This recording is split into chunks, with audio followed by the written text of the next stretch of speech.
really have no choice. This is about the future of the lake, the future of expansion and growth. Potential sewage rate hikes were on the table Monday during a standing policy committee meeting that saw discussions surrounding capital funding for construction of Phase 3 of the North End sewage treatment plant. So we approved an initial part for Project 3 of $10.895 million.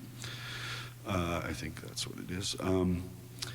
So that they can move ahead in the procurement process, because they got to start early to go to the market and find out who's going to construct Project 3. In addition, the Standing Policy Committee approved recommendation that the other $1.46 billion required to pay for the project will be deferred to the 2026 budget, while the city looks into funding help from other levels of government. The rate hike to fund the $10.9 million set to kick in on April 1st would mean an estimated $224 increase this year for a family of 4, 37% higher than last year's rates. I did not support the budget because there was no line of sight on this increase. Councillor Sherry Rollins was the only one opposed to the recommendation, citing a lack of transparency, as the rate hikes were not included in this year's preliminary budget talks. They can choose to open it and provide a line of sight in budget for all of Winnipeggers to determine whether it's their pocketbooks that the $10 million should come from,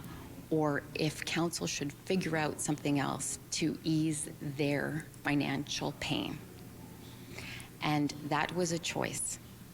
And it was not made. We had a big boom in housing from 2003. Waverly West was expanding like crazy, and there was lots of capability of dealing with the kind of money that we're talking about, but nobody dealt with it because, there's always it's not a good time, it's not a good time, it's not a good time. It is time that we build this plant. The recommended rate hikes will now move to City Council for approval.